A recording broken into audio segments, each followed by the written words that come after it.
Hey everyone, good evening. Give me 1 second to make sure that we have an excellent connection. So yeah, guys, welcome.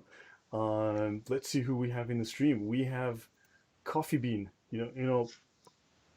Civilization is only possible due to coffee. So great Yeah, name, great name, dude. I buy the beans, I grind the beans, I yeah, I make the coffee, man. That's good stuff. We have Nix. Dag say Nix. Goed om je te zien. Hello, hoe gaan het met jou? We have Coffee Bean again. Did I say Coffee Bean? Coffee is very important. We have Veronica at the well. We have Chris. And of course, you have Erkin. Welcome. Thank you very much for being here and supporting us. Nicole Schwier. Hello there.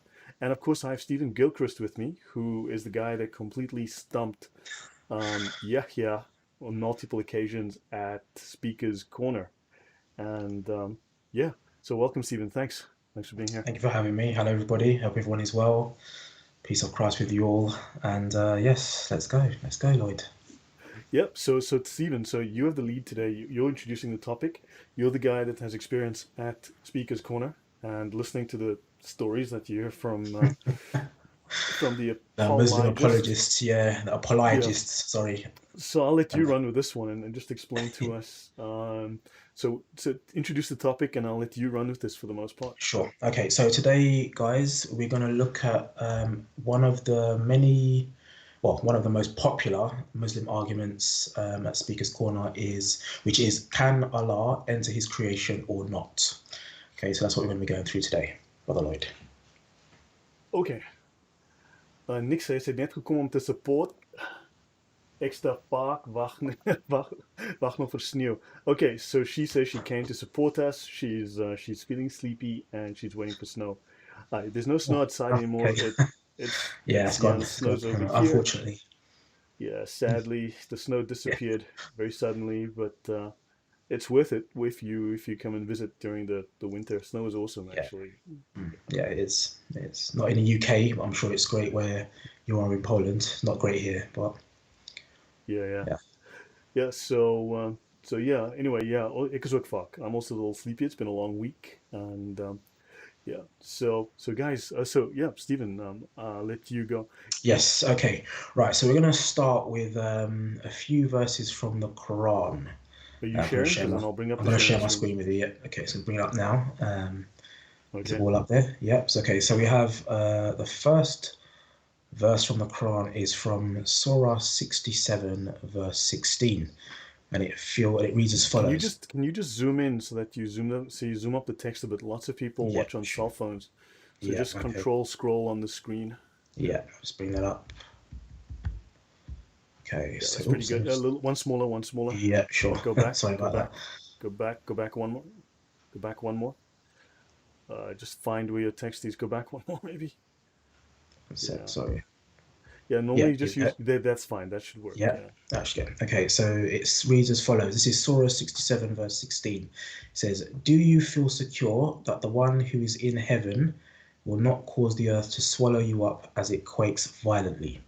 So what this is saying is Muslims will often use the argument, well, Allah can't enter his creation, so therefore Jesus Christ cannot be God because God cannot enter his creation. But according to this verse, Allah is in his creation because if you speak to any Muslim or any Christian for that matter, you will ask them, well, who created the heavens and the earth? Well, Allah. That's what they will say. That's what a Muslim will say. So if Allah is the one who is in heaven, where is he? In his creation. So this refutes the Muslim argument that Allah cannot enter his creation because obviously if he's the creator of the heavens and the earth, and this verse is claiming that he is the one who is in heaven, where is he? He's in his creation. So that's you need to use the Muslim sources. They use their own sources against them. If you know the Quran, this will help you refute most of your arguments. Just go to the Quran, and that pretty much nullifies their argument against the Bible. Right? So that's where I'm going to start with that Okay, go ahead. Please keep sharing your screen, screen. your Yeah, Google screen, because now we're seeing your Skype image yeah. I do duplicated. apologize. Yeah, fine. Yeah. So this is one that we would use to. This is one of the main ones. This is the starting point we would use for Muslims Yeah, on the I think for argument of Muslims, Allah. isn't it that for the most part they argue that Jesus wasn't God because Allah does not come to earth, and so there's generally that's the thrust of the argument that Yes, that's they'll use, but I'm gonna bring up another surah that will refute that one really really well actually. So if you go to Surah 27, and we'll go from verses 7 to 9. This is very popular one. Let's see if I can bring it up for you. Bear with me just a sec. I can bring up my screen. Just bear with me. Right, Surah 27, verse 7 to 9. Okay, so this one reads as follows. Okay, so remember when Moses said to his family, I have spotted a fire. I will either bring you some directions from there or a burning torch so that you may warm yourselves. That's verse 7. Okay, so Moses is going to the fire. He sees a fire and he's approaching it to bring warmth and light to his family. Okay, so Surah 27, verse 8. But when he came to it, he was called by Allah. Blessed is the one at the fire, and whoever is around it. Glory be to Allah, the Lord of the worlds. That's verse 8. Okay, so basically what this is saying is when Moses approached the fire, he was called by Allah. Well, if Allah doesn't enter his creation, who called him to the fire? If Allah doesn't, so Allah must have been in the fire to call Moses to the fire, if that makes sense. So blessed is the one at the fire, which is Allah, and whoever is around it, glory be to Allah, Lord of the worlds. Okay, so then if we now go to verse 9 of the same surah, it says, O Moses, it is truly I am Allah, the Almighty, all wise. so how does this jibe with the fact that Allah only comes down to the second heaven or something to the clouds and doesn't Exactly, actually enter? yeah. So Well, even that's entering creation, because if he's in heaven and he comes down to the lowest point, which is, I guess, the sky, and he's just above listening to the supplication of those who repent to him, he's in his creation. He's not in heaven. He's not exactly on the earth, but he's on the sky. So he's literally in his creation. So again, this nullifies and refutes their argument of Allah entering his creation. So, O Moses, it is truly I am Allah, the Almighty, the Wise. So Moses was on the earth. He went to the burning bush. He heard a voice from the burning bush, right? So the voice told him, it is I, Allah. So where would Allah have been? On earth. So he's in his creation. So so there is again, this confusion about whether Allah comes to earth or does not come to earth. And so are they just saying that he doesn't because they're trying to say that Jesus was not God and God did not come to earth? Is that really? yeah, that's 9 times out of 10. That's the hunch of it. They can't bring themselves to admit that Jesus Christ is God, because that would nullify Islam. They're there to defend Islam to the hilt. So if they give any indication that they agree with any Christian doctrine or theology at all, it nullifies their argument. They have to leave Islam. Anyone who watches their videos will see. The thing at Speaker's Corner is most Muslims will come with their faces covered. They cannot be seen to be agreeing with a Christian, right? It's not allowed. You can't do that. So anything that will give them an argument against Christianity, they'll use it. But when Christians stump them in the park, there's a problem. So that's the reason why they would normally use this argument, is that you cannot agree with a Christian in any way, shape, or form that God can come to the earth. Therefore, Jesus Christ cannot be God. That's the main argument of Muslims. But then they're contradicting their own Quran. Quran. Yes, exactly. Yeah, that's right. But then again, Right. there's the argument that the Quran is supreme. Now, this is very easily contradicted by any of the scholars, but one simple argument. How many times is the daily prayer mentioned in the Quran? Yeah, 3 times. exactly. How Yeah, many times in the Hadith?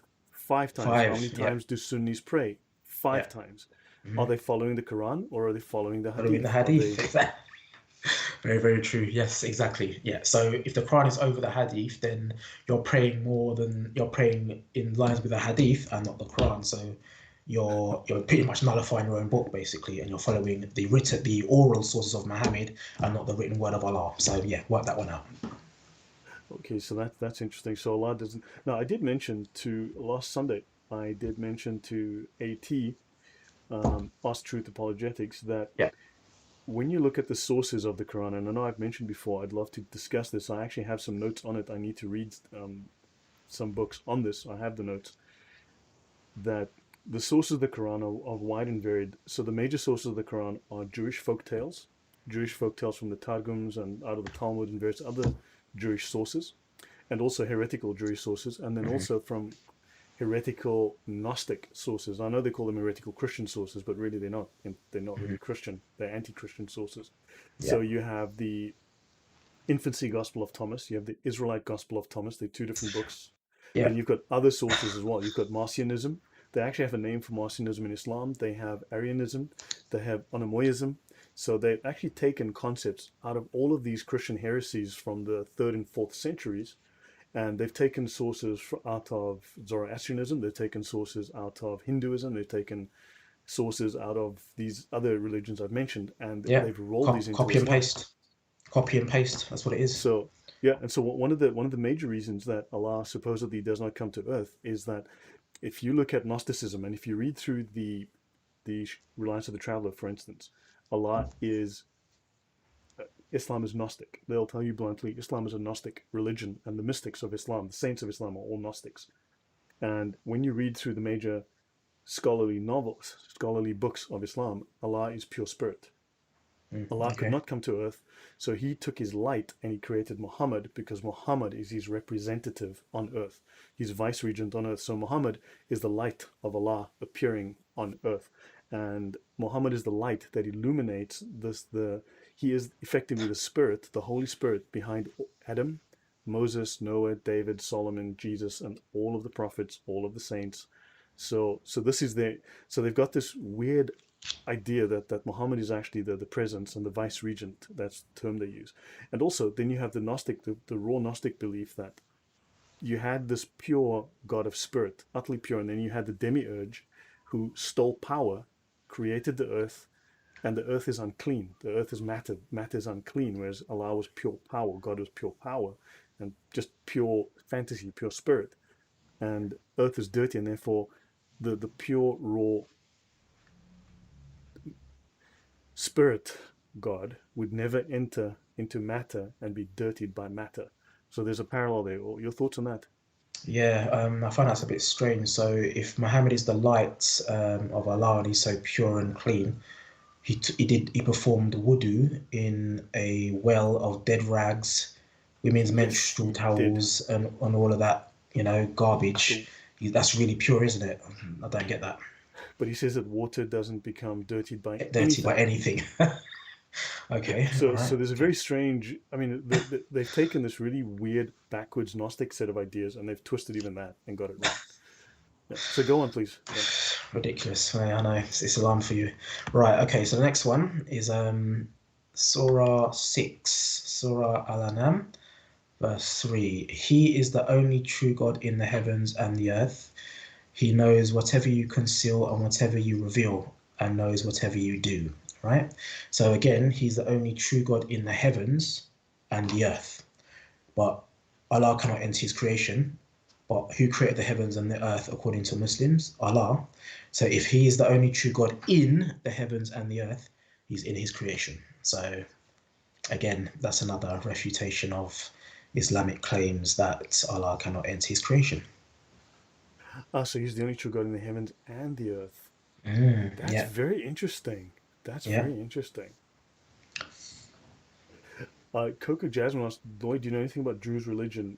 When I was in Lebanon, I've been to Lebanon a few times. I met some Druses, I worked with them, but I know very little. Apparently, it's a synthesis of Islam and Christian beliefs, but I don't know a great deal about it. I know that they were heavily persecuted by ISIS. Yeah. Did you say Jesuits? Is it the Jesuits? The Druze, D-R-U-Z-E, Right. the Yeah, Druze. okay. Jews. Okay. I see. Actually, I was in Iraq as well. I met one or two in Iraq Yeah. as well. Okay. But, I've heard Iraq's come round in with that name before. yeah, but The, I was in Kurdistan. I was in northern all right. Iraq in Kurdistan, Mosul, so near the ISIS border. I was doing some work out there one time. Okay. That's good. Right. Okay. So next on this one, we go to Surah 20, Surah Taha, and we'll pick it up from verse 9. Right. So let's find that one. So these verses, Christians in the chat or those guys who are viewing, use these against Muslims, and 9 times out of 10, unless you're speaking to somebody who's really hard-headed, you'll stump their arguments and you'll be able to defend the gospel if you know your Bible. And when it comes to Allah not being able to enter His creation, read the Quran, learn the verses, and any Muslim that you come up against with this pretty much is stumped. So, all right, so we'll go to, this is Surah 20, verse 9. We'll start from, has the story of Moses reached you, O Prophet? Okay. When he saw a fire, he said to his family, wait here, for I have spotted a fire. Perhaps I can bring you a torch from it or find some guidance at the fire. So it's similar to Surah 27, 7 to 9, where Allah appears to Moses in a burning bush. But when he approached it, he was called, O Moses, and so forth from there. So it's the same as 27, 7 to 9. It's truly, I am your Lord, so take off your sandals, for you are in the sacred valley of Tua. Just give me one sec, and then we'll go down from there. I have chosen you, so listen to what is revealed. It is truly I am Allah. There is no God worthy of worship except me. So worship me alone and establish prayer for my remembrance. So again, this is Allah coming to earth, appearing in a burning bush, speaking to Moses from a burning bush, telling Moses from the burning bush that it is He, Allah. Yet Muslims claim that Allah cannot enter His creation. Moses was on the earth, I believe, when this happened. So if you're a human being and you're walking on the earth, and you see a burning bush, and from that burning bush you hear a voice, and that voice tells you that it's God, where is God on the earth? So yeah. Okay, so how do Muslims, when they say that Jesus couldn't have been God because God doesn't come to earth, Yeah. how do they respond when you show them their own Quran and they show them their own verses at Well, Speaker's Corner? at Speaker's Corner, they either run away, they go and ask other Muslims, and then come back to you 5 or 10 minutes later because they know they've been stumped and they can't reply to you there and then. So they have to go and get an answer from, say, Yahya or Shamsi or any of the more Do they, Yahya would be an not a very good. apostate. Yeah, yeah, exactly. So when you're debating Yahya, he has a thing where he'll go away for like 5 or 10 minutes. He'll come back later with an answer for you because he's gotten it from one of the other Dawa gangs in at the corner, and he'll give you an answer that he thinks is refuting you. But no, these are your sources, we always say. So if your God is telling us in your own book that He wrote, supposedly, that He's entering creation and appearing to Moses in a burning bush, then whatever answer you give to me, what can you give to refute this? This is your God appearing on earth and speaking to a man from a burning bush. So that's interesting. And then what are the answers to that? What do they say to that? They say, well, God can only speak in spirit, not as a person, or He can only speak from behind, say, a veil or partition, which is in the Quran as well. But even still, if it's a partition or a veil, who is it? It's still Allah, right? Even though He speaks for you from a partition or from a veil, it's still Him. So He's still on the earth. He's still speaking, right? So who is on the earth? Allah. So even that doesn't refute their argument. So no. Okay, you know what's interesting? The veil. Josie Wales says he sent money to Lloyd de Jong on Patreon, and I don't have a creator account on Patreon, so yes, Oh dear. some impersonator with my Oh name no no is no no no no. That's lucky not good. guy. No no no. That's not good. Yeah, on that idea of the veil, because again, speaking about the idea of Gnosticism, um, The gnosis it's Greek for knowledge. In fact, I might do a show just discussing Gnosticism. We'd wanting to do that, but they speak of the veil. So what happens is the what few people know is there's a division in Islam. There is the Haqiqah and there is the Sharia. The Sharia is one half of Islam. So your clerics that are the lawyers, the jurists. Okay, so remember you don't have priests, you have lawyers. Right? I try to explain this to people. So on the one side, all your imams, all of your sheikhs, all of your qadis, these are all jurists. They're all legal practitioners. So this is the Sharia side of Islam. Then you have the other side that is not discussed by lay Muslims because they're not allowed to go there. It's forbidden to them. This is called the haqiqah, the ultimate reality, the truth. And this is the spiritual side, more properly called the occult side of Islam. And there you've got the veils, and here they go through Gnostic practices, they do rituals, they do spells, they have to do incantations. And there are Wow. 99 veils. They have to go down a path, they call them the stations. They have to go down these stations, they have to do meditation, they have to bring themselves to certain states, they have to pierce the veils, they have to tear away the veils, they have to go through the veils. Through Allah has 99 names, so you've got to go through 99 stations. You have to go through all these veils until you enter into the throne room of Allah. Wow. Right. So when they say of the veil, they actually have to do these ritual practices, and it's really weird once you start reading it. Islam, people have no idea what's in Islam, and once you Yeah, do you really know look what? into it, sorry, yeah, Yeah. Yeah, I was gonna say even the stuff that you gave me before I started streaming with you. Wow. I mean, the whole Baphomet Muhammad thing, and I have to say that's opened up my eyes. I had no idea that existed either, because I don't have access to these sources like you have. I know a few Quran verses, I know a few Hadiths, I read a bit of the Sirah, I've read a bit, I know a few Tafsirs, but when you go into the actual practices and the yeah. deep theology of it, and the occult side of it, it's really, really eye-opening. Yeah, it's strange, really, really strange stuff. Really strange stuff. And this is why they focus heavily on just the Quran and the Hadith, because that keeps you from actually seeing Yeah, what yeah, Islam is that, really about. yeah. You have no idea. If I start talking about Islam, oh man, I'm gonna sound like the guy who told you I saw a UFO and I was probed and that I met Bigfoot and Bigfoot's my father. That's how Yeah. it's gonna start sounding It's if I start mental. telling you It's what's in mental. Islam. Yeah, it's really, really. I had no idea because, as you said, Muslims won't tell you this because they're not supposed to.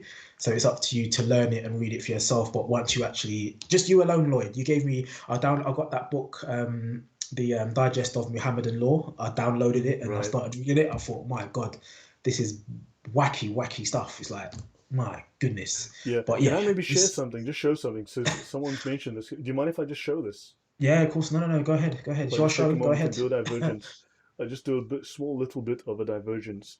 Guys, I'm just going to display, I'm going to capture my second display. And so you guys can see this, okay? So if we go back to, I think about the 14th, 15th centuries, Baphomet is Muhammad, okay? So let's have a look at this.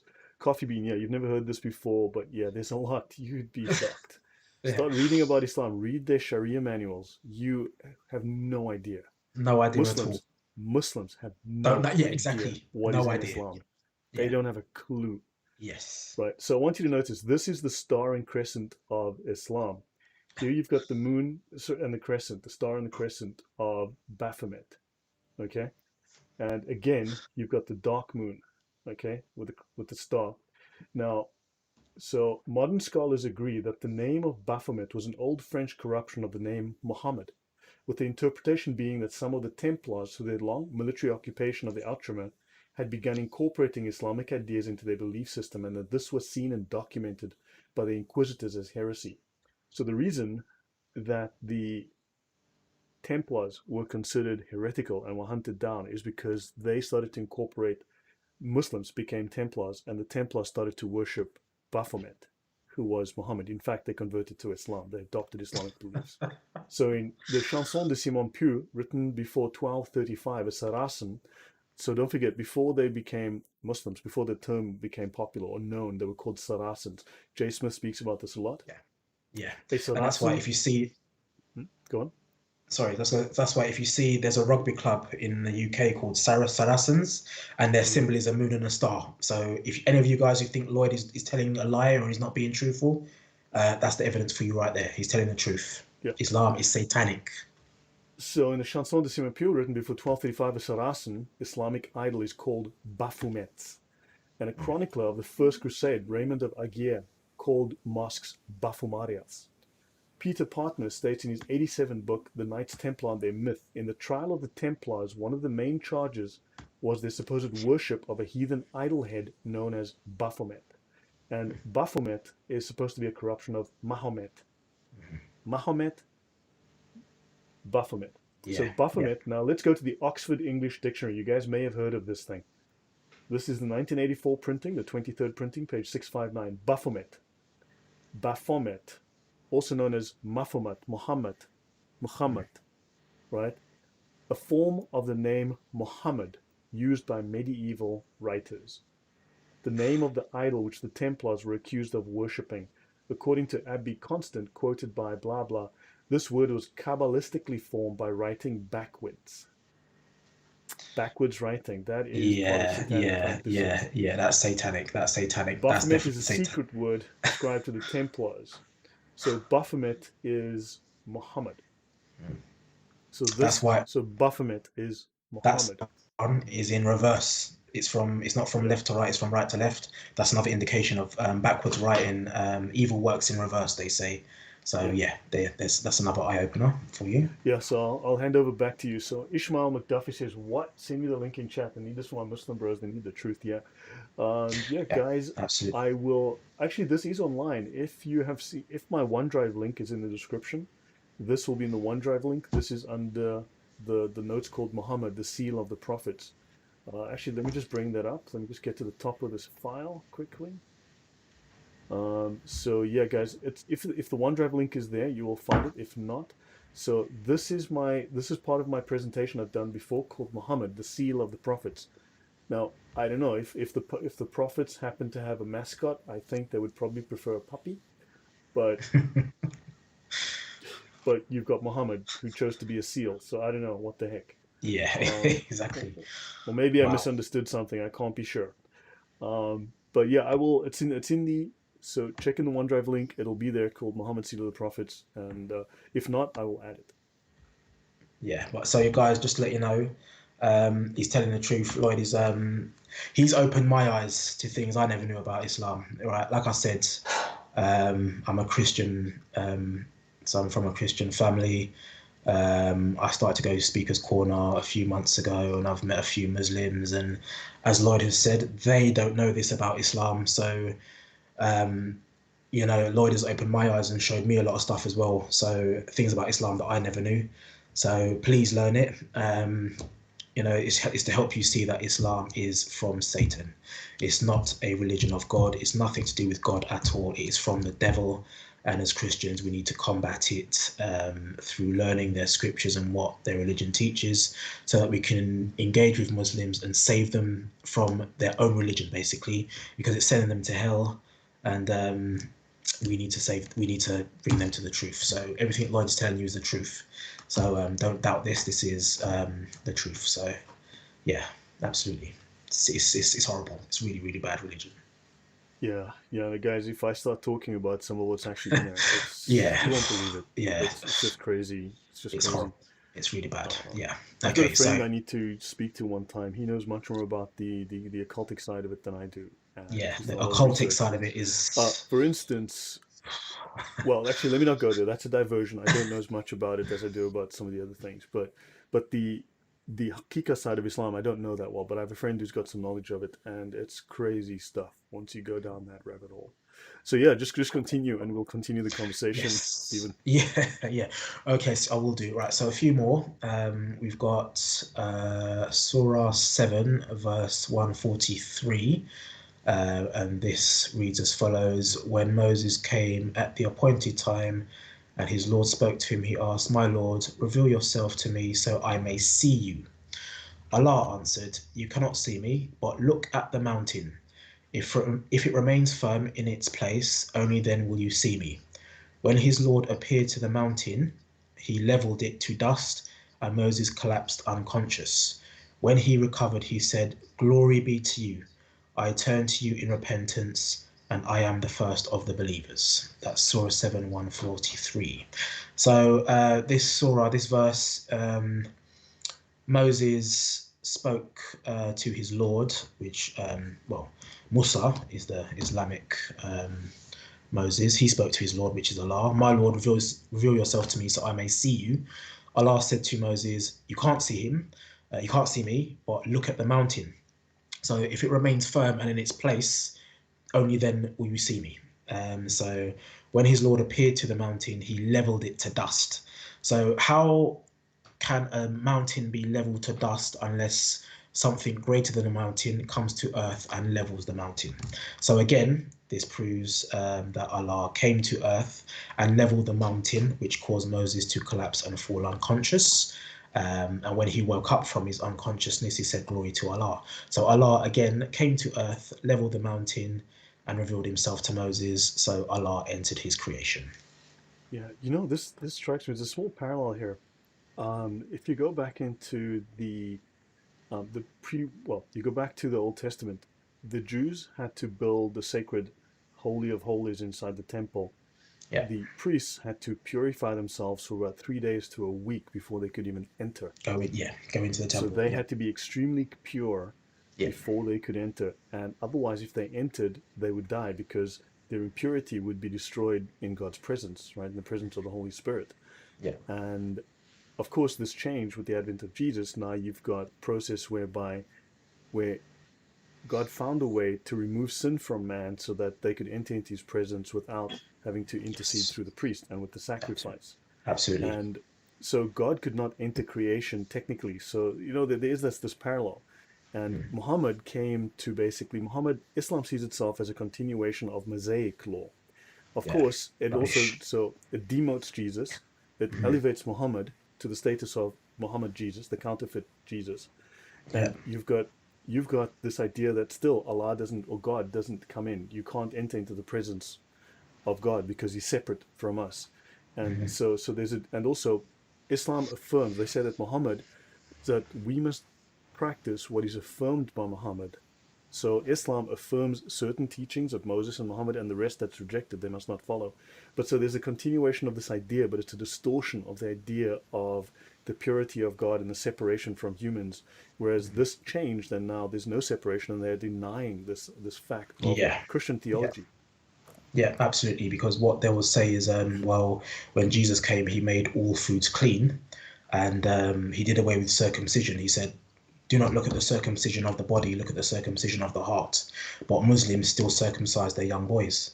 But if Jesus has done away with that and he came before Muhammad, so basically Jesus has come with the fulfillment of the law, the New Testament, but then Islam comes along 600 years later and puts everything back in reverse. That's Islam, right?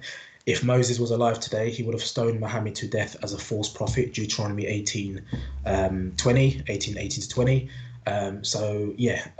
Muhammad being equal to the prophets or greater than them in terms of customs, tradition, scripture, and law, no chance at all, because Muhammad comes along and totally undoes the work of Jesus and goes against the prophets. He breaks every single one of the 10 commandments. He's not a prophet. He's a false prophet. He's demon possessed. He died of poisoning and Allah did not protect him. This guy's not a prophet, but Muslims, they've been so indoctrinated by this ideology that we need to save them. They need saving, basically. Muhammad's not a prophet at all. He's a demon. He's a devil. Yeah. Okay, so the next one. Right, okay, let me bring up the next one. I'm just got my notes right here. The next one is 48:10. Let me go to that one. So Surah 48:10, this is the last one on my list, actually. So I'm going to go through this one very quickly. But, all these arguments are to basically nullify the Islamic concept that Allah cannot enter his creation. Once you're able to do this, you'll be able to then offer the Christian alternative to whatever a Muslim's saying to you. If they tell you that God cannot enter his creation, then use these verses from their book. This is their book, not yours. Use their own book against them, refute them, and then give them the beauty of the gospel. Okay, so Surah 48:10. Surat Al-Fath, verse 10 says, "Surely those who pledge allegiance to you, O Prophet, are actually pledging allegiance to Allah. Allah's hand is over theirs. Whoever breaks their pledge, it will only be to their own loss. And whoever fulfills their pledge to Allah, He will grant them a great reward." So Allah's hand is over theirs. So if Allah's hand is over anyone, he has to come into creation to put his hand over somebody. So Allah would have to enter his creation for that. So again, Allah's in his creation. Yeah, this also leads to a theological conundrum for Muslims because some verses say that Allah's hand. So Muslims don't know whether Allah has one big hand Yeah, or or whether two right Allah hands. has two right hands. In fact, both sides of Allah's body Yes. are the right hand side because the left Yeah. hand side is evil. So Yeah. we don't know whether Allah has two right hand sides Mhm. or two hands or one hand, two right hands. Allah has two right hands, Yeah. one big hand, or whether he's got two right sides.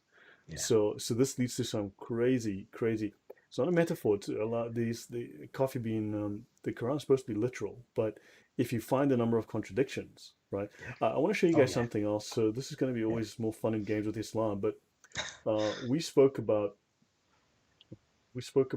So here's something interesting you might like to know about Islam. Okay, how Islamic ideas have spread. I'm just going to take this away. Uh, I don't know if you guys have heard of the Quran. The Is that the Quran is that the KKK book you were talking about? The Quran is the handbook of the Ku Klux Klan. Okay, which is a mixture of Klan and Quran. The KKK was inspired by the Quran. People don't know this. So you have the Quran. This is the handbook of the KKK. KKK is not Christian. Just like Islam claims to be Christian, the KKK claim to be Christian, but they're Islamic. It's the clan and the Quran, the club of the Quran, the clan of the Quran. Sorry, it's the clan of the Ah, Quran. is that what it is? That the abbreviation for it?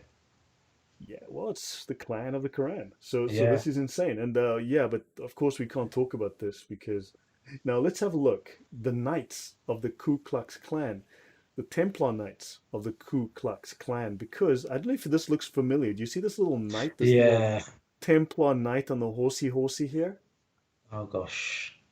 See, this is what happened to the Templar Knights. Do I need to say anything further? Uh,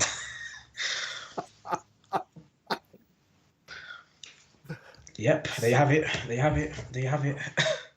So guys, so the Templar Knights were infiltrated, to my knowledge, by Muslims. They were co-opted, they were infiltrated and co-opted, and they became effectively Muslims, and that's why it wasn't for stealing their gold. It was because of their heresy that they were excommunicated and hunted down. They were Muslims who stood against the church, who stood against Christianity, against Jesus. And yeah, here you go. Here's your modern Ku Klux Klan. Sorry, your modern Templars. My bad. Good grief. Just so you know, does this look familiar? This little symbol here. They're saying, you guys have seen Yeah. this before, Yeah. right? Need we Mm. look at some Templar Knight pickaches? No, yeah, because you know exactly what you'll find. Yeah. So yeah, again, Yeah. any comments on that? There you go. Yep. There you go. That's Lloyd telling the truth, guys. So he's not lying. Yep. I can't say Yeah. anything more. No. You brought me this information. You told me about it. I went away and studied it and read it, and everything you're saying is bang on the money. So Yeah, so Josie Wells said white robes with the red cross on the horse. I wonder who else yeah. did that. Mm, yeah. I just need to be stroking a white cat at this point. Yeah. But guys, seriously, you got to look at this. The symbolism, Yeah. it's Islamic, and there's more of this. You need to start looking into some other secret organizations, okay? Because trust me, you start digging into the Illuminati, guess what you'll Yes. find. Yes. Yes. You start looking into the There was Freemasons, Yeah, guess exactly. what The you'll find. Freemasons. Yeah, Freemasons. I was going to bring something up about that. There's a guy in Florida. Obviously, this whole Illuminati Freemasonship. The guy actually sacrificed his son to get higher up in the ranks of this secret society that he was involved with, and his symbol is, guess what? A half moon and a star. Where have you seen that symbol before? Fascinating. So understand. So look, I mean, we may not agree. I mean, look, I'm not exactly a conspiracy theorist. I made sure Yeah, ISIS didn't blow stuff up. Quite yeah, bluntly, that was my job. If it blew up, I didn't do my job. If it didn't blow up, I was doing my job. So, easy to see, easy to know if I was doing my job correctly. No one died. Yeah. Doing well. Yeah. So very, very easy to tell. Very easy to tell. Really, those planes haven't exploded. We're good. So, yeah. Yeah. It's crazy Sorry. So stuff, I'm very man. Really. practical, but the fact is, we don't have to believe this, but they believe it. And this symbolism is you'd be surprised where you'll Yeah. find this symbolism. Yeah. So, Yeah. so yeah, maybe we should move on and get off the conspiracy theory thing. Yeah. Yeah. I'm not a conspiracy theorist myself, but when people get involved in this stuff and they're using the same symbolism as this Yeah. 7th century caravan robbing, child Actually, molesting. someone brought up. So hold on. Actually, yeah. You know what? Since we're on this little jaunt here, I may as well, guys. Okay, guys. I want to, and I'm going to just go on for a minute, talk about this, and I will just prep something else to maybe introduce because I had someone who mentioned his brother was in the Masons for a while and he doesn't want to speak about it, and I'll mention Yeah. something. Go Okay. on. Yeah. So this is Freemasonry. A lot of this is in most of the symbolism of the Freemasons is Islamic symbolism, symbols of the moon and the crescent, and most of it is Islamic. So Lloyd is telling the truth about this stuff. All these evil and wicked cults, they use Islamic symbolism. So Islam is pretty much heavily associated with Satan, the devil, and the occult, basically. So don't take this as light information. It's the truth. Islam is from the devil, and we need to combat it as efficiently as possible to save souls and stop people from going to hell. Basically, Lloyd is telling the truth. So listen to him, take his information in, read his stuff up for yourself. He's telling the truth. So yeah, thank you Yeah. for enlightening me, Actually, let me Lloyd. bring up something else. You're welcome. You're welcome, guys. I want to show something. So, so let's actually talk about something. So the Freemasons, right? Again, I don't know as much about this as I do about the Sharia because I can actually get my hands on the books and read those things. I have Yeah, a friend who's very knowledgeable, and I should speak to him at some point. But with the Freemasons, you enter into a certain level, and then at a certain advanced level, you can enter into another organization which is above the Freemasons called the Shriners. So when you're an advanced Mason or Master Mason, you can then apply and go through the process to become a Shriner. Okay, this is the basic Shriner symbol. You'll see the star and the crescent. If you just rotate this 90 degrees to the left, you'll see it's the symbol of Islam, Islam. right? Just so, by the way, just out of sheer coincidence, you'll see it here. Notice, though, we also have the sword of Muhammad. This is the scimitar of Muhammad, right? So that is very much the Islamic sword. Now, let's continue. The Shriners have a couple of distinctive features, and one of those are the Shriner fezzes. The fezzes were date back. I have it in my notes in a different series. I discussed it once. I did some research on this. They murdered 50,000 Catholics in Morocco, I believe it was. And these fezzes, these Shriner fezzes, were created to celebrate this victory against the Christians, this massacre. Now, notice these are American Shriners. These are Americans. Notice what you see here on this hat. You see the star and crescent, the sword of Muhammad, and the word Islam. These are the Shriners. You go through the Masons, you then become a Shriner, which is above the Masons. Islam, Islam, Islam. You can see Yeah. Syrian.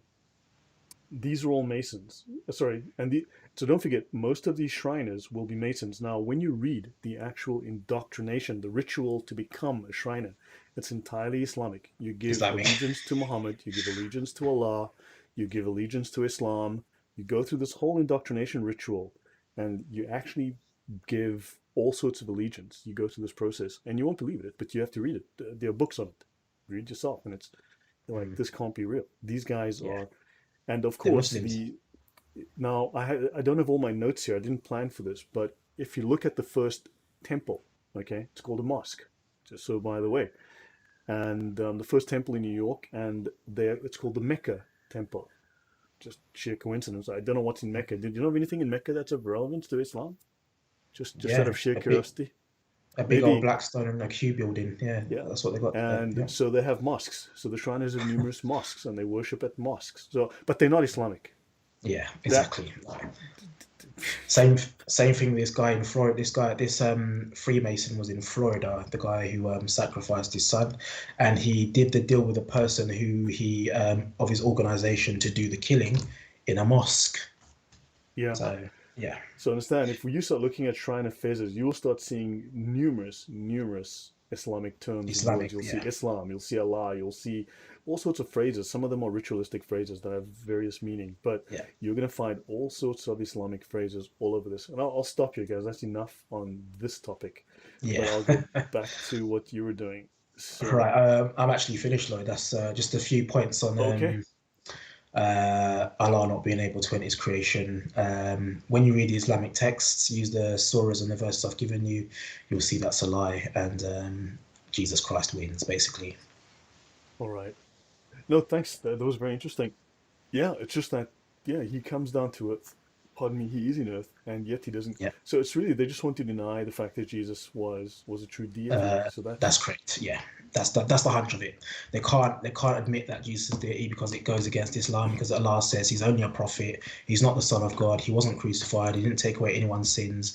That goes against what Islam teaches and says, so they have to argue and defend their position basically. But once you prove that from using their own sources that God can enter his creation, then you pretty much nullify their argument. I mean, Surah 19:17 says that the angel came to Mary in the appearance of a well-proportioned man. So if you're telling me that an angel can appear as a man, but God can't appear as a man, basically you're saying that the angels are more powerful than Allah, so the angels can do something that Allah himself can't do. So that nullifies Islam. That just nullifies Islam. So to be Islam honest just with eats your brain, man. That's wow. That's you, crazy. ridiculous. That makes no sense. Yeah, That doesn't. makes no sense. No, thank you for that. That's actually very interesting information. And I can see that they just go silent. Like when I show them stuff, they go silent. Yeah, I'll bring it up for you now. Just as a last Yeah, lasting point. yeah. If I go to Surah 19, so I've memorized a few of these verses. That's how sad I am. And I enjoy learning about Islam because I've got a lot of Muslim work colleagues and a lot of Muslim mates, and they don't know half of what I know about Islam. So basically, they go to their mosques and their imams fill their heads with junk, and they tell Yeah, them what to believe, and they don't yeah, actually read the Quran themselves. They don't do anything. They believe what they're told. So once they come correct. into contact with me and guys like yourself, Lloyd, and other Christians who know their own Islamic sources, and they start to engage with them, we can then begin the process of bringing them to the truth. So Surah Yeah. 19, verse 17, Could screening I just pause it? herself. Yes, go So ahead. could I Yes, just read some questions in the in the chat? There was some you can. questions. Let me just You go can. to the chat. Yeah. So Edkin says Fez were very common. So he says Shrine of Fez were very common in the late 19th century Ottoman Empire. We even have an idiom for that in Turkish, which is I think looks like Çılkini çıkarmak. Deshrine the Fez, meaning pushing something to an unnecessary extreme. And yeah, so then daughter of Al-Masih, thanks for that, Derek. And that's very interesting. There must be a lot of information. Okay, here's the thing. I have a contact who has a friend who is currently going to a library, I believe, somewhere in Turkey. He's going to be doing some research. If anyone has something that we need to look at, which is he's going to be examining some old Islamic documents, some old Sharia manuals in Turkey, some old Ottoman documents. If anyone has something that is worth looking for, searching for, let me know, and I will ask. I'll send it on, and I'll ask them if they can do some Good. research on that while they have Yes. someone doing some academic work there. That'll be interesting. So Yes, please good. let me Yeah. know. Drop it in the comments, not the chat, because I probably might miss it in the chat. So, Daughter of Al-Masih says, I heard degree 32 is Islam, just to get to 33 and learn that the lie is actually Lucifer. Okay, then we have Josie Wells says, everyone thinks that the Shriners are cute driving around in the little cars. Yeah, exactly. Well, yeah, of course, of course. And then I'm surprised that they explicitly write Islam on the hat, not very subtle. Yeah, Yes, Veronica, they exactly. write And lots of things on their do hat. you know what? Good. In big old white writing as well, it's just like you can't miss it. It's like a lamp on the hat. Islam, And you know? then, Like, yeah, Jesus Saved Me says, yeah, I got slapped in the face with information. Man, I don't want to talk about a lot of this stuff because it just starts to get weird. yeah, Seriously, yeah. it just Gives you starts to get nightmares. Don't read it at night time before you go to bed. You will have nightmares. Ishmael Guaranteed. McDuffie says, I heard once you get to 33rd degree Mason, they tell you Allah is God. Now I see why. And yeah, Jesse Wells' information is power. Yes, it Yeah, is. And then absolutely. Ishmael McDuffie, Allah is imaginary. Yeah, well, I mean, sure, but he's real to these people, right? Dejan Dimitrijevic says not only that, but Maryam, when he talked to him, Ruach called him Rabbi, only who is called Rabbi is Allah. Okay, I'm not quite sure how to understand that. And yeah, did I miss any comments? Yes, most followers of Islamic ideology don't know or understand their own beliefs, and I believe that is true. Josie Wales, Yeah, yes. yeah. I've got a friend at work, and I've never been to her particular mosque, but she's told me when she goes, they don't read the Quran, they don't read Hadith. The Imam tells them what they need to believe. They give them their interpretation. They leave the mosque. They may read the Quran at home. They may read the Hadith at home, but they are not instructed or given any scripture inside their actual place of worship. So, um, you know, we probably know more about Islam than they do. Yeah, I've just posted a link to the KKK Templar Knight image for you guys to find, just so you know. Yeah, just search up and you can just look for the word Cloran in Flora. Wiki. Yeah, just look up the Cloran.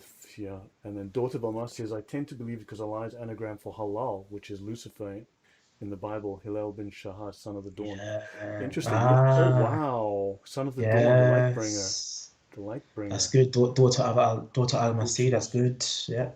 halal, which is Lucifer in the Bible, Hillel bin Oh. Shahar, son of the dawn. Mm-hmm. Interesting. Mm-hmm. Well, actually, if you look at the crescent, right, when it's inverted like that sideways, it's kind of like a rising sun. But I don't know. Look, I Yeah. mean that's outside of that's above my pay grade, right? Yeah. The thing is, I like to speak about things that I know very well. I can defend if I discuss it, and I have the references and sources. So Yeah. in this case, though, I'm not as knowledgeable, so I'm just careful. Uh, Yeah. yeah. So you were telling us, sorry, Yes. go on, please. Lastly, Allah can't be. So the angels can appear as a man, but Allah can't. Finally, just to finish, Surah 19, 16 to 17. So this is Surah Al Maryam, Mary, mother of Jesus, of course. Well, according to Islam. I mentioned in the book, O Prophet, the story of Mary when she withdrew from her family to a place in the east. Let me just bring down verse 17. Screening herself off from them. Then we sent to her our angel, or Ruh, which is Gabriel, appearing before her as a man perfectly formed. So if the angels can appear as men, why can't Allah appear as a man if he's God? So basically, if the angels can appear as a man but Allah can't, then the angels are more powerful than Allah, and Allah has created his angels to do something that he himself cannot do, which is ridiculous. So yeah, that's my last 2 cents on that. All right, nice. Thank you very much, guys. If you have any questions, drop it in. I have one question I want to ask you. What's that term where they talk about the ahruf and the kiraat? Yeah, hold on. That's different recitations of the Quran, different styles of Yes, yeah. recitation. I just need to find Um, something. yeah. Guys, yeah, I want to show you something. Do you mind if I share? Just since we're on this whole weird, this weird Friday rant. Andrew Martin says, "Allah is simply Muhammad's stone idol and an alternate personality of Muhammad." Yeah, very likely. But guys, so since I'm here, I'm gonna thank you. So ahruf and kiraat. Now I've spoken with other Christians and apologists, and of course Muslim scholars are all over the place with this, and there's a reason why they are so vague about this. There's a reason they say there's about 900 different meanings of ahruf. Nonsense. Crap. Excuse my French. No, no, no. There's like three. There are two very basic ones, which are minor, and there's one major one. Let's have a look. Let's have a look, see if I'm wrong. This is the Encyclopedia of Islam. It's the major academic work in the Islamic world. It's written by Islamic scholars. It's not written by evil Christian missionaries as much as. So let's have a look. Harf, singular, plural, huruf or ahruf. It's a letter of the alphabet, and that is true, but it's a very basic definition. It's just a letter of the alphabet, nothing more to it, or a word. Okay, great, because Arabic words often or will have any Arabic word typically has at least three meanings. It's very common in Arabic like that. Now notice they also mention here it's a Quranic reading or dialect. So a Quranic reading or dialect, and that is true. But it also has other meanings. Let's have a look at the major. Now if you go, now you'll see here, We've got volume 3. If you go to volume 3, page 204, column B, that's the right-hand side column, you'll find more about its meaning as word in grammar. If you go here, you'll find out more about this. And if you go to dialect, volume 3, 205B, they'll tell you a bit more. However, if I remember correctly, if you go to volume 3, page 595B, you're going to find like 2 or 3 pages of description. So here you'll have a few sentences saying, oh yeah, it's a dialect. Oh yeah, it's a word.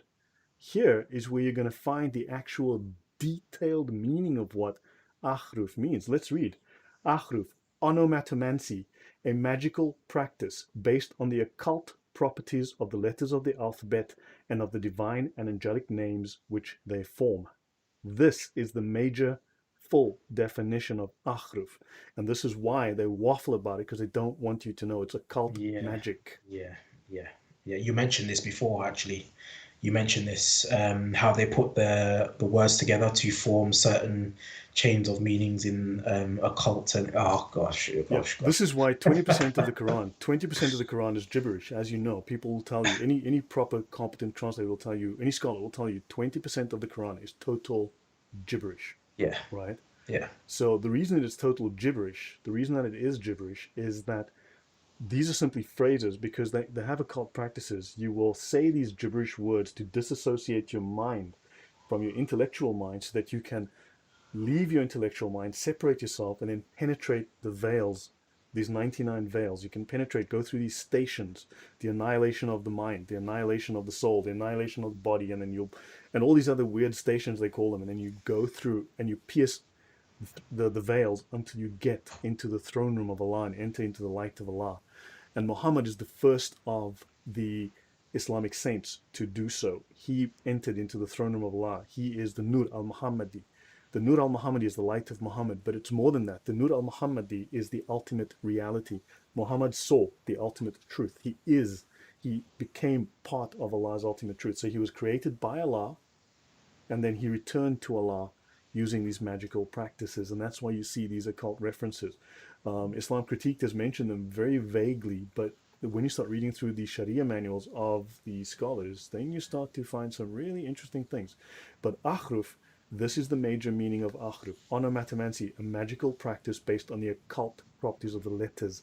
So all the repetition, all the numbers, all of the nonsense words, all of the continuous repetition, magical occult practices. Wow. Yeah, you mentioned this, and I haven't done too much reading on this any further, because obviously I was going through these manuals. But you did mention this, and you've touched on this before. I need to look into that a bit more, actually. I think one question for you: when you mention these occult words and practices, can you actually spot that in the Quran itself? Is there a certain there are very method? vague references to it. So interestingly, okay, so just so by the way, I don't have it right now. It would take me a minute to look it up. But if you read the covenant, not the covenant, the charter of the Muslim Brotherhood, if you read the Hamas charter, chapter 2, so you're looking at article 2, of the Hamas charter, they say that the whole point of Hamas is that they have great knowledge of Islam, they have perfect knowledge of Islam, they have perfect knowledge of the Quran, they are practicing Islam faithfully, accurately, completely, and that one of the things that they perpetuate and continue is the practice of the occult within Islam. Wow. Article 2. I can show you that. I just don't have it right now, but certainly I've shown it to people. You asked me about other references to the occult or to... Okay, so the one thing you will see is they will constantly speak of the alim, the people of knowledge, the ulama, the people of knowledge, the alim, person of knowledge. The Talib is a student, the students of knowledge. Right, the knowledge that they refer to is the gnosis, which is Greek for the gnosis. We say the Gnosis, the gnosis, the gnosis. So that is the gnosis. When you don't know, ask the people who do know. When they say know, when they say knowledge, they mean the people with the Gnostic knowledge, the people of gnosis. So they are constant. Ask those who know. Ask the ones who know. Allah knows those who do know the knowledge. They're not speaking of people who know stuff, but people who have the secret knowledge. There are constant allusions to the secret knowledge, the references constantly over and over and over. They're there, you just need to know, but you don't know because they're speaking in code most of the time. Yeah, that's right. Exactly. That's what I asked. Is there any way to break down the code? Obviously, I wouldn't know because I'm not involved in this, but you have more knowledge and you're much more versed and read than I am. So, have you picked up anything of how to break the code on get into the deeper secrets of what this thing's all about? What have you picked up? You don't have to share Look, I that with don't me, know. obviously. The You thing is, don't have look, to share okay, that with so me. guys, so briefly, look, I mean, I don't want to go too far down the story because again, I don't Yeah, know this as yeah, well as I sure. know the. Remember, I said there are two sides to Islam. There's the Sharia, and there is the Hakika. All of this falls in the Hakika. Now, the major practitioners of this, the true power in Islam, are not the Sharia practitioners. It's not the imams. It's not the sheikhs. It's not the qadis. They are lower level operators. It's like a need to know basis. The true power in Islam are the spiritual practitioners. Well, simple term we'd use is in our frame of reference, we'd say spiritual, but actually it's a cult, right? So the Gnostic practitioners, and these are the Sufi. The Sufi are the real power in Islam. Yeah, you told me They that. are Yeah, the you major told me. level of Islam. So the saints, they are the saints. They are the most spiritual. They are the ones. The Sufi has to master the Sharia. He has to be fully Sharia compliant. However, he also masters the Hakika. So he is above the level of the imams and the sheikhs and the qadis. So they have a completely different set of knowledge. Now, I have not read their Sharia manuals in any depth. Should I bring up the one where they speak, where they showed the Illuminati? Should I bring that up? Should I show that one? Yeah, go ahead, go ahead, go ahead. Okay. So we've got Daughter Balmasi says Muslim Sharia is really Babylonian magic. Now, look, there is a real connection there. There is some, again, I need to speak Yeah, to a friend of mine. yeah, yeah, Two, I don't like to go there because you have to connect a lot of dots, and sometimes these dots are widely separated because they are, as Erkan very accurately said, it's deliberately obfuscated. The Quran is deliberately obfuscated. They've done a great job of hiding things, and there's actually a name for it in Islam.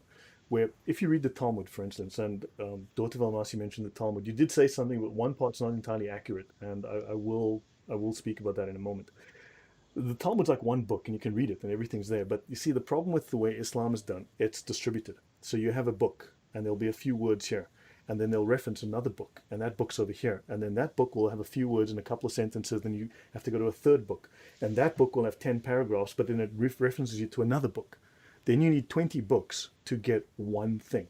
Understand? They've distributed. They have a name for it. There actually is a name for it. So this stuff is distributed. So it's not in one book. So you read this book and go, oh, yeah, that's a major scholar. That's what he had to say. It's only 5 sentences. I can't be. There's thousands of them. You just need to get all 50 books. That's the problem. They've distributed this thing. It's so, you need to know, it's like a maze. It's a web of interconnections. If you're not a scholar, you're not going to know this. Understand? It's taken me a long time to figure this out.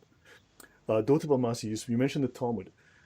Islam, as we've shown, explicitly allows infant sex. It explicitly allows Yes, it sex does. with infants. When I say infant, I mean 0 to 1 year old. Yeah, it's really Okay? sick. It Oh gosh. explicitly allows Oh, it. Okay? Marriage, divorce, and sex. Okay? The Talmud stands against it. Bluntly, I'll tell you, I've done shows and the Talmud does not allow yeah, it under no yeah. circumstances. If a Jew is doing it, he is violating all the tenets of the Yeah, Bible. He is yeah. violating Jewish law. He is not practicing even rabbinic Judaism. Judaism. Now, I'm Yeah, not saying I agree with rabbinic Judaism. Sorry, I'm not saying I agree with rabbinic Judaism. I'm not saying I agree with the Talmud, but I want it represented accurately yeah, for what it actually says. yeah. Now, actually, hold on. Just considered. Hold on. Let me actually bring up this.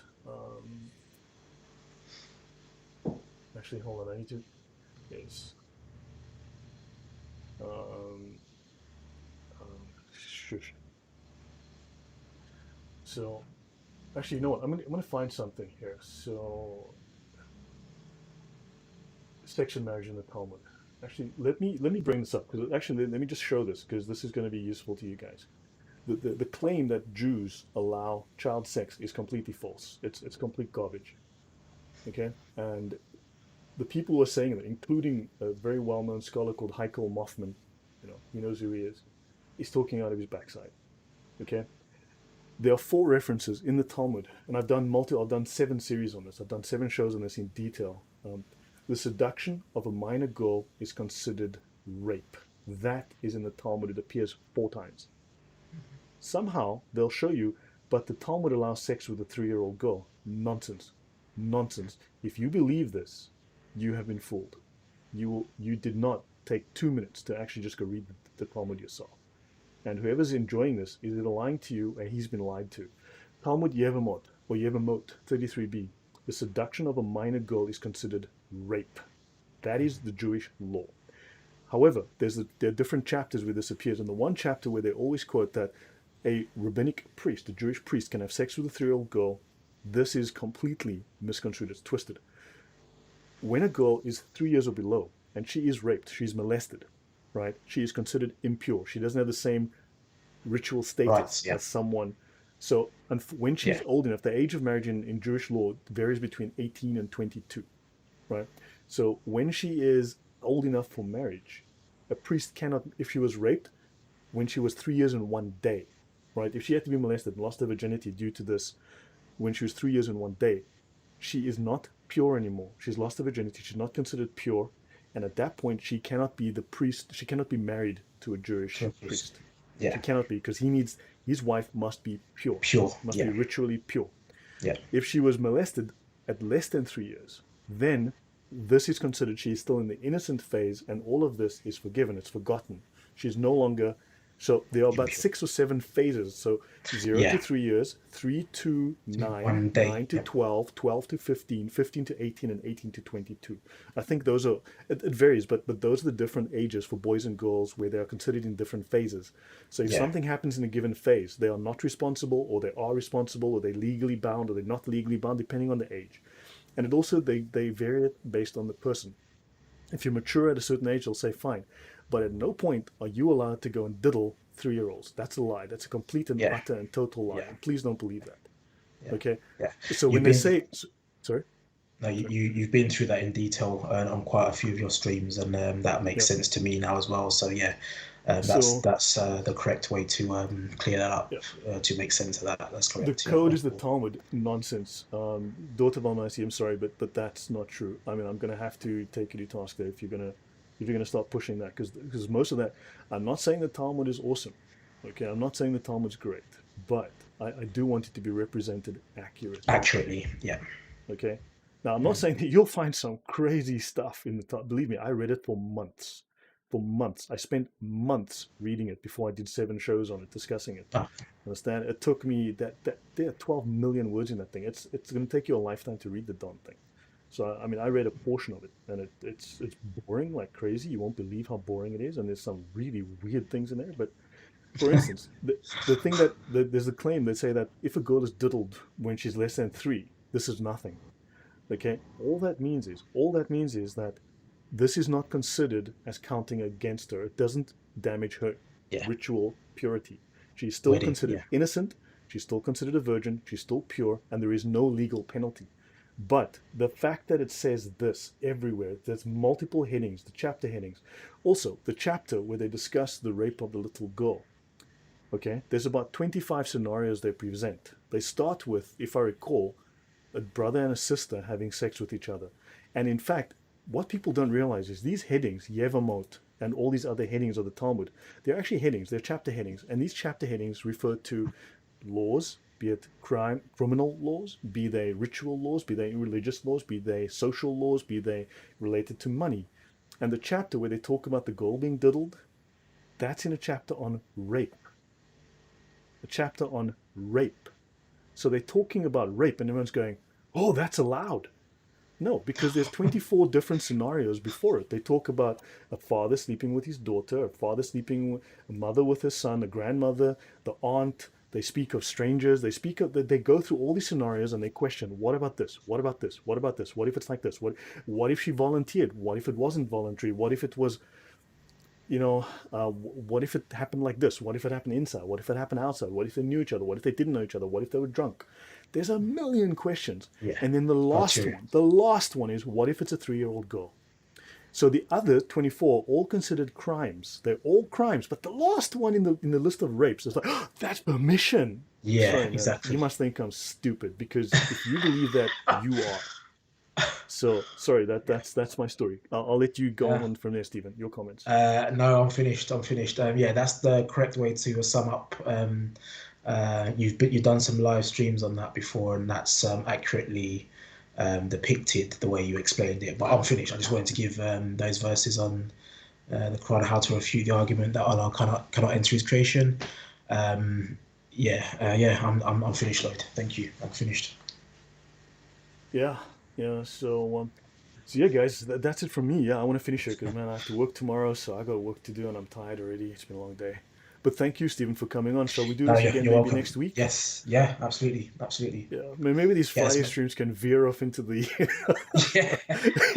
we can just But you into know the what? X Files. Ever since you gave me those references, I can't stop looking into this stuff because I didn't know it before either. And the more I'm looking at it, it's starting to blow my mind, and it's really really crazy stuff. So sorry that we went off on a bit of a tangent, but once you start speaking about this stuff, you go, it's deep, it's deep. So no, I appreciate it.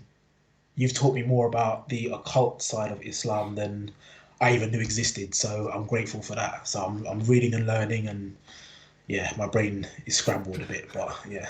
Yeah, no, Untitled. Well, she calls it Freaky Friday from Daughter Valmasi. Freaky Friday. Yeah, I guess so. Yeah, sure. Yeah.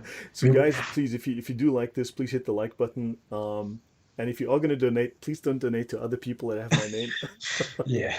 I Yeah, do that's appreciate. Look, guys, this stuff takes work. I mean, I do spend hours reading this stuff. You'd be amazed how many hours go into preparing for these things. Luckily, today I didn't have to do much. Stephen did the hard work. Yeah, so thank you. you're welcome. Yeah, it's a lot to take in one night. You know, Coffee Bean, if I do too little, people say I didn't do enough. If, there's too little detail. If I do too much detail, I get complaints. It's too much. Yeah. It's weird. It's weird. Actually, it's like, okay, fine. So I'll just do whatever I feel like and people will complain regardless. Yeah, that's it. Yeah. Can't win, Oh, Lloyd. guys. Yeah, don't donate to other Lloyd's Bank doesn't need the money. That's for you guys. Yeah. yeah. Yeah, Yeah, guys. definitely not. So, guys, I Yeah. hope that was helpful. Hope that was useful to you. Please don't believe the stories about the Talmud. If you want, I can do a series on the Talmud, but that's going to be like fairly lengthy and detailed. There's a lot to unpack there. I have done shows on the subject of women in. We just did women in Islam. If I do women in Jewish law, it's a completely different Mm. thing. You'd be shocked how different they are. Women are treated with incredible respect in Jewish law. Yes. Yes, they are. Incredible respect. Yes. It's amazing. Um, Yeah, go on. the only thing different is, you're right. It's women are treated with a lot more respect in Judaism than they are Islam. Just remember Muhammad's farewell sermon. Women are like domestic animals. They can possess nothing of their own, and their husbands can beat them the second they think that they've stepped out of line. So Yeah, compare that to what Judaism and Christianity teaches about women. You'll see which religion really liberates women and lifts them up, and which one is from yeah. Satan and degrades them. So yeah, So maybe I'll take a Friday or something and do a show on the Talmud. I might have to do some stuff on rabbinic Judaism. Unpack my old notes and do some stuff refreshes on that. Because there's a lot of misconceptions, and Muslims are deliberately spreading a lot of this lies, and there's lots of yeah, their allies that are doing so as well. And yeah. you're being lied to. Bluntly, you're being lied Yeah, to. you are. Yeah, absolutely. But that's Islam. They have to spread. The only way Islam is spread is through lies, right? And also, guys, if you are listening, please check out Lloyd's video with Shamoon Haqqani, talking about the treatment of women in Islam. That's very interesting and eye-opening as well. That will give you a bit more of detail behind how women are treated in Islam compared to Christian and Judaic practices and customs. So that's definitely something. If you haven't watched it already, I've been following it for the last few episodes, and yeah, it's Yeah, thank an you. accurate depiction of how No, women are appreciate treated in it. Islam, and how we need to wake up and see the value of women in Christianity and Islam. So yeah, definitely check out those streams. Definitely check them out. Do a special live on the occult side, man. I don't know enough about it. I'd have to Yeah, prep. that would be You good. have no Yeah, idea. It takes to do a 60 to 90-minute presentation. It takes me about 7 to 8 hours of prep minimum. A minimum. yeah, Seriously, you're looking at 6 to 8 hours of yeah, preparation and study and to do a 90-minute live stream. And yeah, if I don't know the subject, it will take me much, much longer than that. It's yeah. huge. And I only know half. I don't know half the stuff that Lloyd knows. So he's the one who opened my eyes to it. So if it takes him that long, I'm gonna have no chance. So yeah, man, Yeah, it's no. crazy Yeah, stuff. one day I Crazy will stuff. look into it. It's just that yeah, I'm really comfortable on the Sharia side, but the occult side is just freaky, man. It's just like Yeah, I can't read this stuff. yeah. Okay, Straight. guys. Actually, hold on. I was going to show something on the. Oh wait, hold on. Should I show the Illuminati thing? Just the last bit. Should I do Sure. that? Um, yeah. Just so we get this done. Uh, So, okay, yes. Last thing, guys, before I go, I meant to do this. Uh, and okay, I've shown this before. I will show this again, and you guys decide for yourself what the heck this means. Let's go here. I'm going to remove this. Oopsie, it didn't come up. Here we go. Okay, this is from Al-Ghazali. He is the #1 Islamic scholar in the world in history after Muhammad. He's considered the prime Islamic scholar, the perfect Islamic scholar, the greatest Islamic scholar after Muhammad. So he says here, he writes here of, okay, so you need to understand the Allah is the illuminator, okay? Allah is the illuminant. The Sufi are the illuminated, okay? The pinnacle, the top scholars of the Sufi, the greatest scholars of the Sufi are the Illuminati. I didn't write that. He says here, okay, so you have those who stopped short of complete illumination, okay? He says identified al-mutta with Allah, okay? So the illuminator is Allah, okay? And so anyway, then he says that the perfect Illuminati, the ones who receive the perfect light of Allah. Remember, the light of Allah, the Nur-i Muhammadi, the light of Muhammad. The perfect Illuminati perceive that Al-Mutta, the obeyed one, is not more than the highest other than absolute deity and is related to him as the sun to essential light. So the obeyed one is Muhammad. He's the light of Allah, the light that Allah sent into the world. And he is not more than the highest other than absolute deity because he's a part of Allah. His light returned to Allah, right? He is the manifestation of Allah. So Muhammad is the manifestation. Now, the word hadith, there's another meaning to hadith that you don't know. Hadith means to manifest. It's a manifestation. So it's a manifestation of Muhammad, and Muhammad is the manifestation of Allah. Like Jesus is the manifestation of God on earth, Muhammad is the manifestation of Allah on earth. Okay? So basically, Muhammad is related to Allah as the sun is to the essential light of God. So Muhammad is the son of Allah. Oh, The sun, God. the sun, S-U-N, not the S-O-N, understand? But the Illuminati understand the ultimate reality, and the Illuminati are the Sufi. I'll leave you guys with that. You figure it out for yourself. I didn't write this. Yeah, I figured it out. I think I got it already. But oh my God. So basically, this confirms that Muhammad is a deity and Muslims are committing shirk, basically. Yeah. Yeah, guys. Yeah, So anyway, I gotta call it, guys. I gotta work. Good grief, I'm tired already. I gotta prep. yeah, sure. So guys, yeah. Let the conspiracy Very, theories very begin. interesting stuff. Yeah, yeah, definitely. Yeah, yeah, yeah. Yeah. Well, Wow, thanks, Andrew. wow. Yeah. So maybe, yeah, that light of Muhammad. Yeah, the Nuri Muhammadi. But we also need to look at what there's a difference between what the Sharia scholars say and what the Hakika scholars say. Because there's additional stuff there that's missing from the Sharia side. Anyway, guys, I'm gonna call it a good night. Have a wonderful weekend, guys. Andrew Yes, thank Martin, you, guys. Elias Muhammad. Yeah, true, but yeah. Anyway, hey guys, we can go on. Hold on, I gotta get out of here. Take care, guys. See ya. Thank you, Stephen. God bless you, everyone. Yes, thank you for having me on. God bless you, everybody. Cheers, Be dude. safe. Yes. Bye.